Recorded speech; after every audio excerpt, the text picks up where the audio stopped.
एक बार एक नौजवान लड़का रेलवे स्टेशन पर पहुंचा और स्टेशन पर पहुंचकर टिकट काउंटर पर पहुंच गया और वहां जाकर कहने लगा कि मुझे एक टिकट दे दो। काउंटर पर बैठे व्यक्ति ने उससे पूछा कि आपको कहाँ जाना है, कहाँ का टिकट दूँ। लड़के ने कहा टिकट दे दो। आपको बात समझ नहीं आ रही, मुझे टिकट दे दो बस।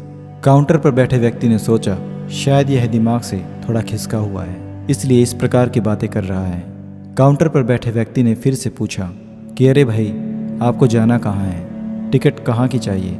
लड़के ने कहा अरे मैं तुमसे टिकट मांग रहा हूँ, तुम्हें टिकट देना है तो दे दो।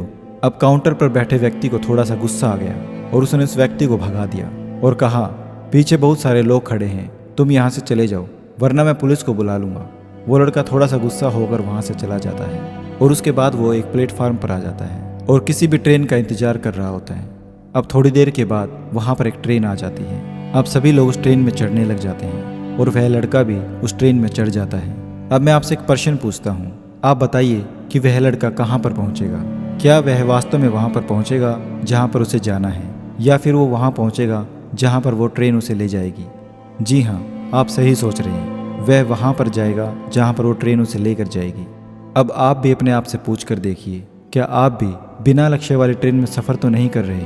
कई बार आप भी अपने माँ बाप को दिखाने के चक्कर में, अपने यार दोस्त को दिखाने के चक्कर में, या फिर किसी और को दिखाने के चक्कर में अपने लक्ष्य से भटक जाते हैं और उसी ट्रेन में सवार हो जाते हैं जहां पर वो ट्रेन आपको लेकर जाएगी, ना कि आप वहां पर जाना चाहते हैं। अब ट्रेन में बैठा व्यक्ति चला जा रहा है, लगातार चला जा रहा है। कुछ दिन के बाद वो बोर हो जाता है और परेशान होने लगता है कि मैं ये कहाँ जा रहा हूँ। फिर वह एक ऐसे स्टेशन पर उतर जाता है जहाँ पर बहुत सारे लोग उतर रहे होते हैं, लेकिन स्टेशन पर उतरने के बाद उसे यह समझ में आ जाता है कि मुझे यहाँ नहीं आना चाहिए था, मुझे तो कहीं और जाना चाहिए था। अब फिर से आप अपने लक्ष्य से पूछिएगा कि कई बार आप किसी रास्ते पर निकल जाते हैं बिना लक्ष्य के और कुछ दिन के बाद आपको ये महसूस होता है कि आपको यहाँ पर नहीं आना चाहिए था, आपको तो यह करना ही नहीं चाहिए था। आप तो किसी और चीज़ के लिए परफेक्ट हैं और आपको तो वो करना था। आप सिर्फ लोगों को दिखाने के चक्कर में किसी चीज़ को बनाने की कोशिश करते हैं, जबकि असल में वो आप होते ही नहीं हैं। एक बिना लक्ष्य की यात्रा करने पर आपका पूरा जीवन खराब हो सकता है और वहीं पर एक महत्वपूर्ण चीज़ खराब हो जाती है, वो होता है आपका समय। समय बहुत ही बलवान होता है, समय किसी के लिए नहीं रुकता है। अगर आप समय को आज खराब कर रहे हैं तो कल यही समय आपको खराब कर देगा। इसलिए सबसे पहले आप सही जगह का चुनाव करें।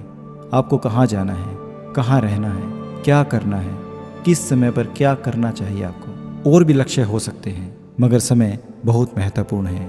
उसके बाद स्टेशन पर जाकर सही ट्रेन ढूंढें, क्योंकि वहाँ पर बहुत सारी ट्रेनें होंगी, बहुत सारे लोग अलग अलग ट्रेनों में चढ़ रहे होंगे, लेकिन आपको अपनी ट्रेन ढूंढनी है जो आपको सही रास्ते पर ले जाएगी, सही लक्ष्य पर ले जाएगी। यदि आप किसी को दिखाने के लिए कोई भी काम कर रहे हैं तो आप आज ही छोड़ दीजिए और एक सही लक्ष्य का चुनाव कीजिए जो आपको एक सही यात्रा पर पहुँचाएगी। कई लोग अपने जीवन में बिना लक्ष्य के घूमते हैं, भटकते रहते हैं, परेशान होते रहते हैं और जीवन के अंत में कहते हैं कि मैंने अपने जीवन में कुछ नहीं पाया। क्या आप भी उनमें से एक तो नहीं हैं? आप आज से ही एक लक्ष्य का चुनाव करें। अपने जीवन को खुशी खुशी प्रसन्नता से जीना चाहते हैं तो आपको एक फैसला करना होगा।